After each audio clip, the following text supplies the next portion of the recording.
అశాంతి అనే మహాసముద్రంలో మునిగిపోతున్న నేటి మానవుడికి శ్రీకృష్ణ పరమాత్మ చూపిన మార్గం ఒక దివ్యదర్శనం.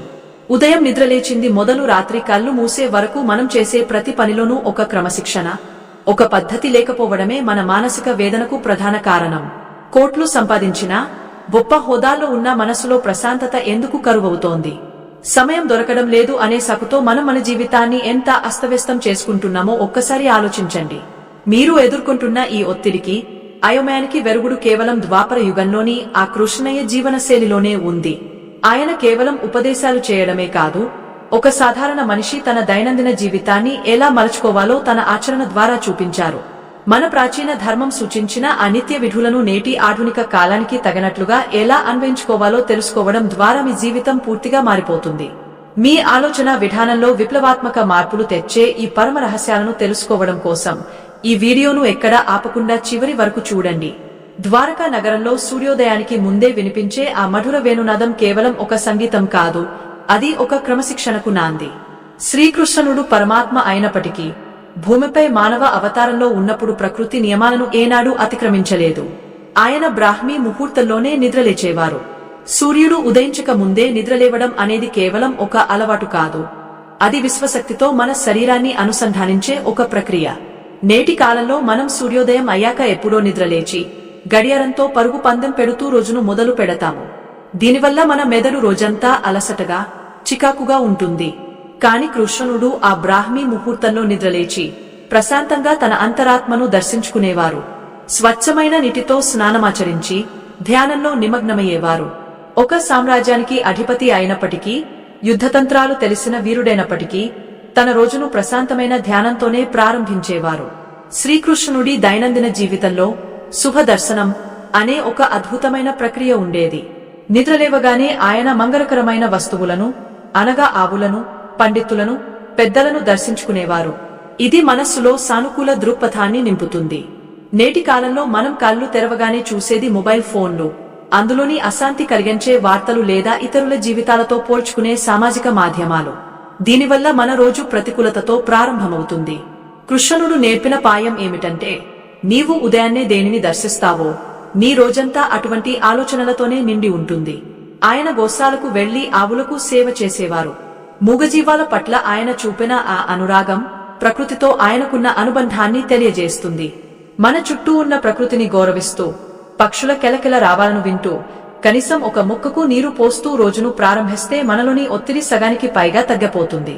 ఒకసారి నారద మహర్షి ద్వారకకు వచ్చినప్పుడు కృష్ణుడు తన అంతఃపురంలో చాలా సాదాసీదాగా ఉండటం చూసి ఆశ్చర్యపోయారు. వేలమంది సేవకులు ఉన్నప్పటికీ తన పనులను తానే చేసుకుంటూ తన నిత్య విధులను భక్తి శ్రద్ధలతో నిర్వర్తించడం కృష్ణుడి గొప్పతనం. ఆయన యజ్ఞ యాగాదులు చేసేవారు, పితృదేవతలకు తర్పణాలు విడిచేవారు. అంటే తన మూలాలను, తన బాధ్యతలను ఆయన ఎప్పుడూ మర్చిపోలేదు. నేటి ఆధునిక జీవితంలో మనం మన సంస్కృతిని, మూలాలను విస్మరించి కొత్తదనం వెనుక పరుగు తీస్తున్నాం. అందుకే మనకు మూలాలు లేని చెట్టులా ప్రశాంతత లభించడం లేదు. కృష్ణుడు నేర్పిన జీవన సూత్రం ప్రకారం ప్రతి మనిషి తన కుటుంబం పట్ల, సమాజం పట్ల ఉన్న ప్రాథమిక బాధ్యతలను విస్మరించకూడదు. అప్పుడే మనస్సులో ఒక విధమైన సంతృప్తి కలుగుతుంది. ద్వారకావాసులందరూ నిద్రలేవక ముందే కృష్ణుడు తన రథాన్ని సిద్ధం చేసుకుని నగరాన్ని పర్యవేక్షించేందుకు సిద్ధమయ్యేవారు. ఆయనకు రథం నడపడం కేవలం ఒక ప్రయాణం కాదు, అది ఒక ధర్మ నిర్వహణ. గుర్రాలను ఎలా నియంత్రించాలో ఆయనకు తెలుసు.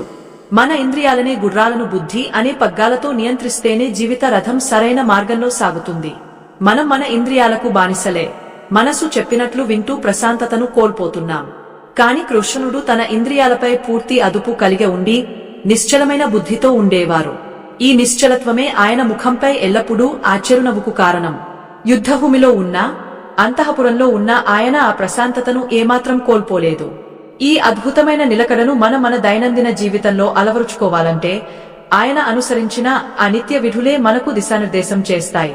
శ్రీకృష్ణ పరమాత్మ తన దైనందిన జీవనంలో అత్యంత ప్రాధాన్యతనిచ్చిన మరొక అంశం ఆహార నియమం. మనం ఏది తింటామో మన ఆలోచనలు కూడా అలాగే ఉంటాయని ఆయన ఆచరించి చూపారు. నేటి కాలంలో మనం రుచి కోసం, ఆడంబరం కోసం రకరకాల రసాయనాలతో కూడిన ఆహారాన్ని భుజిస్తున్నాము. దీనివల్ల మన శరీరంలో తామస గుణం పెరిగా బద్ధకం, కోపం, అశాంతి రాజ్యమేలుతున్నాయి. కాని కృష్ణుడు ఎప్పుడూ సాత్విక ఆహారాన్నే స్వీకరించేవారు. అమితంగా భుజించడం కాని, అసలు తినకుండా ఉండటం కాని యోగులకు తగదని ఆయన గీతలో చెప్పినట్లే తన జీవితంలోనూ మితాహారాన్ని పాటించేవారు. పాలు, పెరుగు, వెన్న, పండ్లు మరియు ధాన్యాలతో కూడిన ప్రకృతి సిద్ధమైన ఆహారం ఆయన శక్తికి మూలం. ఆహారం తీసుకునేటప్పుడు కూడా ఆయన ఎంతో ప్రశాంతంగా, కృతజ్ఞతా భావంతో ఉండేవారు. మనం నేడు యంత్రాల ముందు కూర్చుని ఏదో ఒక దృశ్యాన్ని చూస్తూ పరుగు పందెంలో ఉన్నట్లు ఆహారాన్ని మింగుతున్నాం. దీనివల్ల ఆహారం మనకు శక్తిని ఇవ్వాల్సింది పోయి రోగాలకు కారణమవుతోంది. ప్రశాంతంగా కూర్చుని ప్రతి ముద్దను ఆస్వాదిస్తూ భుజించడం అనేది ఒక గొప్ప యోగం. శ్రీకృష్ణుడి జీవనశైలిలో మరొక అద్భుతమైన గుణం వినయం. ఆయన సాక్షాత్తు భగవంతుడైనప్పటికీ పెద్దల పట్ల ఆయన చూపిన గౌరవం అపారం.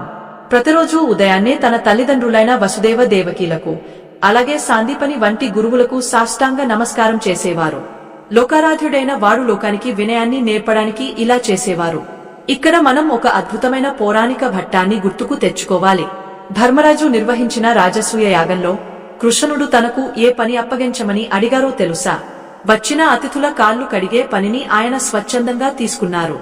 అంతటి మహోన్నత వ్యక్తి అంతటి వినయాన్ని ప్రదర్శించడం వెనుక ఉన్న మర్మమేమిటంటే, మన అహంకారం తగ్గినప్పుడే మనసులో ప్రశాంతత నెలకొంటుంది. నేటి కాలంలో మనం కొద్దిపాటి జ్ఞానం లేదా సంపద రాగానే అహంకారంతో ఉబ్బిపోతున్నాం. ఇంట్లోని పెద్దలను గౌరవించడం భారంగా భావిస్తున్నాం. కాని ఎక్కడైతే పెద్దల పట్ల గౌరవం, వినయం ఉంటాయో అక్కడ దేవతలు కొలువే ఉంటారని కృష్ణుడు తన ఆచరణ ద్వారా నిరూపించారు. మన ఇంట్లోని పెద్దల ఆశీర్వాదం మనకు రక్షణ కవచంలా పనిచేస్తుంది. శ్రీకృష్ణుడి మాటల్లో ఉండే మాధుర్యం ఆయన నిత్య విధుల్లో ఒక భాగం. ఆయన ఎప్పుడూ ఎవరిని కించపరిచేలా లేదా కఠినంగా మాట్లాడేవారు కాదు. సత్యం బ్రూయాత్ ప్రియం బ్రూయాత్ అన్నట్లుగా సత్యాన్ని కూడా ప్రియంగా చెప్పడం ఆయనకు తెలుసు. మనం నేడు చిన్న విషయాలకే సహనం కోల్పోయి ఎదుటివారిని మాటలతో గాయపరుస్తున్నాం. ఆ మాటలే తిరిగే మన మనస్సును వేధిస్తుంటాయి. కృష్ణుడు తన శత్రువులతో కూడా ఎంతో హుందాగా, గౌరవంగా సంభాషించేవారు. ఆ వాక్శుద్ధి మనలో సాత్విక శక్తిని పెంచుతుంది. ప్రతిరోజు మనం మాట్లాడే మాటల్లో కనీసం సగం అబద్ధాలు, విమర్శలు, అనవసరమైన చర్చలే ఉంటున్నాయి.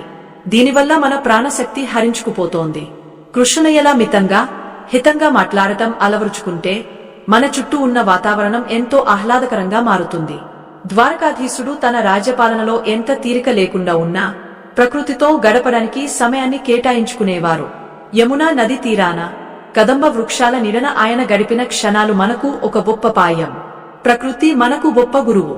కాంక్రీటు భవనాల మధ్య, కృత్రిమ వెలుగుల మధ్య బంధీ అయిపోయిన మనం కనీసం రోజుకు 10 నిమిషాలైనా ఆకాశం వైపు చూడటం, నేల మీద నడవడం మర్చిపోయాం. కృష్ణుడు ఆవుల వెంట అడవులకు వెళ్లడం వెనుక ఉన్న ఉద్దేశ్యం ప్రకృతితో మమేకం అవ్వడమే. పశుపక్షాదులను ప్రేమిస్తూ, చెట్లను గౌరవిస్తూ జీవించడం వల్ల మనలోని ఒత్తిడి మాయమైపోతుంది. ఆయన వేణునాదం ప్రకృతిలోని ప్రతి అణువును పరవశింపజేసేది. ఆ మాధుర్యం మన జీవితాల్లో కూడా నిండాలంటే మనం ప్రకృతిని మనలో ఒక భాగంగా చేసుకోవాలి. ఉదయాన్నే సూర్యరశ్మి మన శరీరాన్ని తాకడం, చల్లని గాలిని పీల్చడం వంటి చిన్న చిన్న విషయాలే మనల్ని మానసికంగా ద్రూకంగా మారుస్తాయి. శ్రీకృష్ణుడు పాటించిన ఈ నియమాలు ఏవో కఠినమైన వ్రతాలు కావు. ఇవి ఒక జీవన మార్గాలు.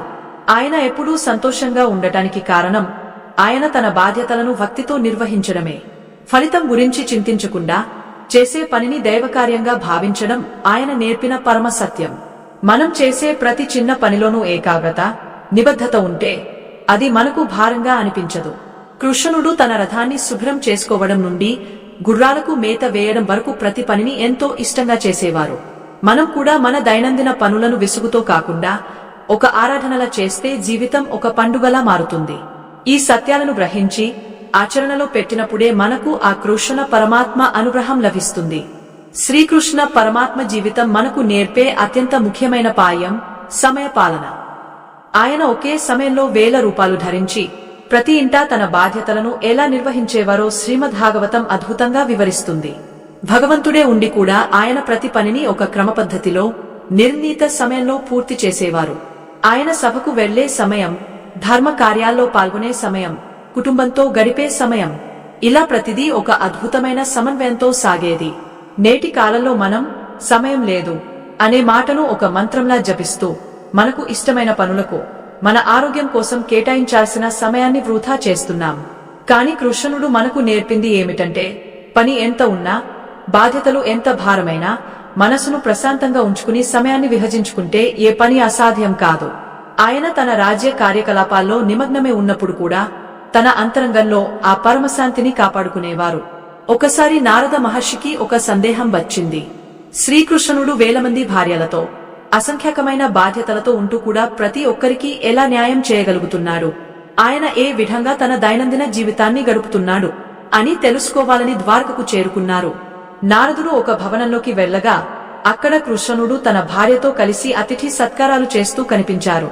మరొక భవనంలోకి వెళ్లగా అక్కడ కృష్ణుడు తన బిడ్డలతో ఆడుకుంటూ వారికి ధర్మ విషయాలు బోధిస్తూ కనిపించారు.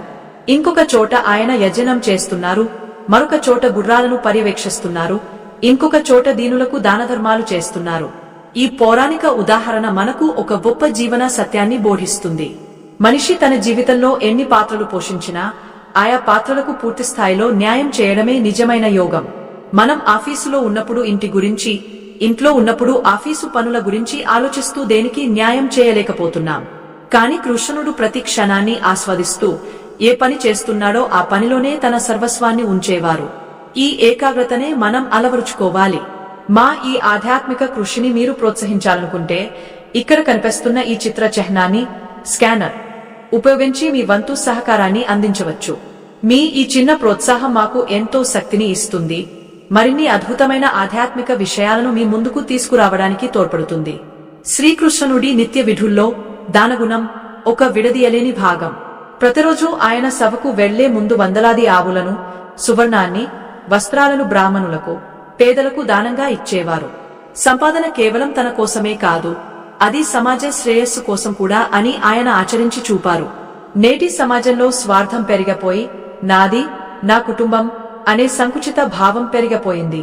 కాని మనం సంపాదించే దానిలో కొంత భాగాన్ని సమాజానికి, అవసరంలో ఉన్నవారికి ఖర్చు చేసినప్పుడు కలిగే ఆత్మసంతృప్తి మరెక్కడా లభించదు. ఆ తృప్తి మన మనస్సుకు అపారమైన ప్రశాంతతను ఇస్తుంది. కృష్ణుడు తన సంపదను ధర్మ కార్యాల కోసం ఉపయోగించడం ద్వారా సంపద యొక్క నిజమైన ప్రయోజనాన్ని లోకానికి చాటి చెప్పారు. దానం అంటే కేవలం డబ్బు ఇవ్వడం మాత్రమే కాదు, ఎదుటివారికి అవసరమైన సమయంలో ప్రేమగా మాట్లాడటం, వారికి సాయపడటం కూడా ఒక గొప్ప దానమే. కృష్ణుడు తన నిత్య కృత్యాల్లో విరామ సమయానికి కూడా ప్రాధాన్యత ఇచ్చేవారు. ఆయన తన మిత్రులతో కలిసి హాస్య సంభాషణలు చేస్తూ సంగీతాన్ని ఆస్వాదిస్తూ ఉండేవారు. నిరంతరం పని ఒత్తిడిలో ఉండటం వల్ల మెదడు మొద్దుమారిపోతుందని, అందుకే మనసుకు ఉల్లాసాన్ని ఇచ్చే పనులను కూడా దైనందిన జీవితంలో భాగం చేసుకోవాలని ఆయన జీవితం చెబుతుంది. ఆయన వేణుగానం ప్రకృతిని మాత్రమే కాదు, ఆయన మనసును కూడా రంజింపజేసేది. మనం కూడా మనకు ఇష్టమైన కళలను, అభిరుచులను విస్మరించకూడదు. రోజులో కనీసం కొద్దిసేపైనా మన మనసుకు నచ్చిన పనిని చేసినప్పుడు మనలోని సృజనాత్మకత పెరుగుతుంది. ఆ సృజనాత్మకతే మనల్ని అన్ని రకాల మానసిక ఆందోళనల నుండి కాపాడుతుంది. కృష్ణుడు యుద్ధ సమయంలో కూడా తన ముఖంపై ఆ చిరునవ్వును ఎలా కాపాడుకోగలిగారు అంటే ఆయన తన మనసును ఎప్పుడూ భగవత్ చింతనలో, ఉల్లాసంలో ఉంచుకునేవారు. సాయంత్రం వేళల్లో కృష్ణుడు సంధ్యావందనం ఆచరించడం ద్వారా కాలానికి కృతజ్ఞతలు తెలిపేవారు. పగలు ముగిసి రాత్రి మొదలయ్యే ఆ సంధి సమయంలో ప్రకృతిలో జరిగే మార్పులను గమనిస్తూ ప్రశాంతంగా ఉండటం ఆయనకు ఇష్టం. ఈ సంధ్యా సమయం మనలో ఏకాగ్రతను పెంచడానికి ఎంతో అనువైనది. నేటి కాలంలో మనం సాయంత్రం వేళల్లో కూడా టీవీల ముందు, ఫోన్ల ముందు గడుపుతూ ఆ ప్రకృతి సౌందర్యాన్ని చూడలేకపోతున్నాం. కనీసం 5 నిమిషాలైనా కళ్లు మూసుకుని ఆ రోజంతా జరిగిన విషయాలను నెమరు వేసుకుంటూ మన తప్పులను సరిదిద్దుకుని దేవునికి కృతజ్ఞత చెప్పుకోవడం వల్ల మన నిద్ర ఎంతో ప్రశాంతంగా ఉంటుంది. కృష్ణుడు నేర్పిన ఈ నిత్య విధులు మనల్ని ఒక పరిపూర్ణ మానవుడిగా తీర్చిదిద్దుతాయి. బాహ్య ప్రపంచంలో మనం ఎంత ఎదిగినా అంతర్గతంగా మనం ఎంత ప్రశాంతంగా ఉన్నామన్నదే ముఖ్యం. ఆ ప్రశాంతతకు పునాది కృష్ణుడు చూపిన ఈ క్రమశిక్షణతో కూడిన జీవనశైలి మాత్రమే. పగలు తన ధర్మ నిర్వహణలో ఎంత నిమగ్నమైనా సూర్యాస్తమయం కాగానే శ్రీకృష్ణుడు తనను తాను అంతర్ముఖునిగా చేసుకునేవారు. రాత్రి సమయం అనేది కేవలం విశ్రాంతి కోసం మాత్రమే కాదు, అది మరుసటి రోజున ఉత్సాహంగా ప్రారంభించడానికి అవసరమైన శక్తిని కూడగట్టుకునే సమయం అని ఆయన భావించేవారు. శ్రీకృష్ణుడి జీవితంలో మనం గమనించాల్సిన అతి ముఖ్యమైన లక్షణం సమభావం. ఆయన వద్దకు ఒక సామాన్యుడు వచ్చినా లేదా ఒక చక్రవర్తి వచ్చినా ఆయన ప్రవర్తనలో ఏ మార్పు ఉండేది కాదు. దీనికి అద్భుతమైన ఉదాహరణ ఆయన తన బాల్య స్నేహితుడైన సుదాముడిని ఆదరించిన తీరు. ద్వారకాధీశుడే ఉండి రాజభోగాల మధ్య ఉన్న కృష్ణుడు చెరిగిన వస్త్రాలతో వచ్చిన తన పేద స్నేహితుడిని చూసి సింహాసనం దిగ పరుగెత్తుకుంటూ వెళ్లి ఆలింగనం చేసుకున్నారు. తన చేతులతో స్వయంగా సుదాముడి పాదాలను కడిగారు. ఒక సామ్రాజ్యాధినేత తన అతిథికి స్వయంగా సేవ చేయడం అనేది ఆయన దైనందిన జీవితంలో ఒక భాగమైన అతిథి మర్యాదకు నిదర్శనం. నేటి కాలంలో మనం అంతస్తులు, హోదాలను బట్టి మనుషులకు విలువ ఇస్తున్నాం. కాని కృష్ణుడు నేర్పిన జీవనశైలి ఏమిటంటే ఎదుటివరిలో దైవత్వాన్ని చూడటం. ఎప్పుడైతే మనం ఇతరులను గౌరవిస్తామో అప్పుడే మనలో అహంకారం నశించి ప్రశాంతత ఏర్పడుతుంది. కృష్ణుడు ఆ రాత్రి వేర సుదాముడితో తన చిన్ననాటి జ్ఞాపకాలను పంచుకుంటూ తన హోదాను పక్కన పెట్టి ఒక సాధారణ స్నేహితుడిలా గడిపారు. మనం కూడా రాత్రి పడుకునే ముందు మనసులోని భారాలను, హోదాలను, అహంకారాలను పక్కన పెట్టి స్వచ్ఛమైన మనసుతో ఉండటం నేర్చుకోవాలి. శ్రీకృష్ణుడు రాత్రి నిద్రకు ఉపక్రమించే ముందు తన దైవ ప్రార్థనను ముగించి ఆ రోజంతా తాను చేసిన పనులను పరమాత్మకు అర్పించేవారు. దీనినే కర్మఫల త్యాగం అంటారు. మనం పడుకునేటప్పుడు కూడా రేపటి పనుల గురించి, రాబోయే లాభనష్టాల గురించి ఆలోచిస్తూ నిద్రను దూరం చేసుకుంటున్నాము. కాని కృష్ణుడు నేర్పిన పాయం ఏమిటంటే నీ వంతు కృషి నీవు చేశావు, ఇక ఫలితాన్ని కాలానికి వదిలే. ఈ విధమైన సమర్పణ భావం మనలో ఉంటే నిద్ర అనేది ఒక ధ్యానంలా మారుతుంది. ఆయన నిద్రించే గదిలో కూడా ఎంతో ప్రశాంతమైన వాతావరణం ఉండేది. ఎటువంటి ఆడంబరాలు లేకుండా మనసును భగవంతుడిపై నిలిపి ఆయన నిద్రించేవారు. మన ఆధునిక జీవితంలో నిద్రకు ముందు మనం చూసే దృశ్యాలు, వినే వార్తలు మన ఉపచేతన మనసుపై తీవ్ర ప్రభావం చూపుతున్నాయి. కృష్ణ పరమాత్మలాగా రాత్రి వేళల్లో ప్రశాంతమైన మంత్రాలను వింటూ లేదా మంచి విషయాలను ఆలోచిస్తూ నిద్రపోవడం వల్ల మానసిక ఆరోగ్యం సిద్ధిస్తుంది. కలియుగంలో ప్రశాంతంగా జీవించడానికి శ్రీకృష్ణుడు సూచించిన ఈ నిత్య విధులు ఒక అద్భుతమైన జీవన వేదం. ఉదయం నిద్రలేచిన సమయం నుండి రాత్రి కళ్ళు మూసే వరకు ప్రతి క్షణాన్ని ఆయన ఒక యజనంలా గడిపారు. ఆయన క్రమశిక్షణ మనకు ఒక మార్గదర్శి.